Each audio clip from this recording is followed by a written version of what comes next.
Hey, good morning to you. It is so good to be able to tell you Jesus is Lord. Hey, the devil is utterly defeated, thank God. Hey, the word works. Let the redeemed of the Lord say so. I've been talking to you about that for the last few days. Let the redeemed of the Lord say so.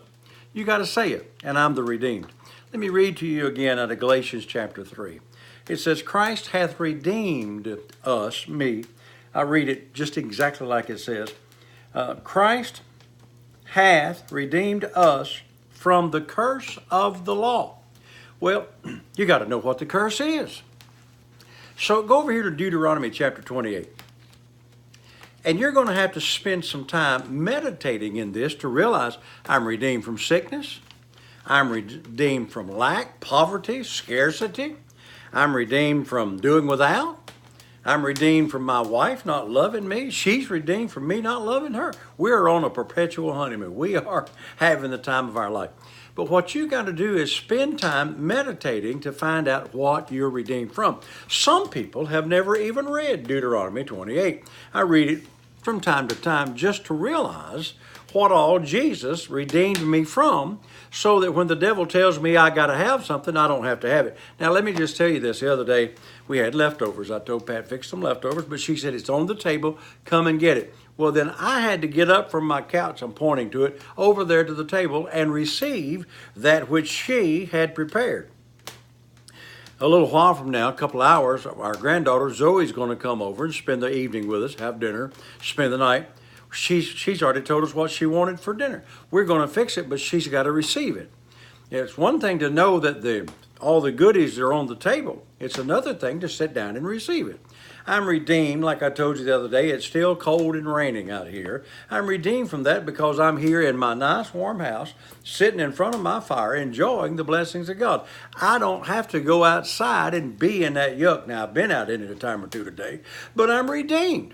Now, meditating in the Word of God does require some work on your part.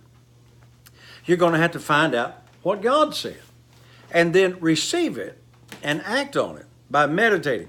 Meditating means to think about it, personalize it, make it yours.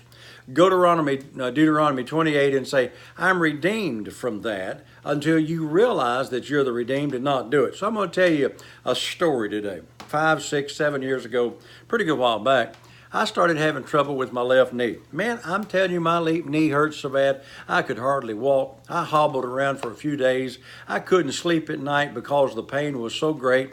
And the devil was saying, you're going to have knee surgery and all that kind of stuff. And I had some friends that did, and that's all right. I'm not telling you don't.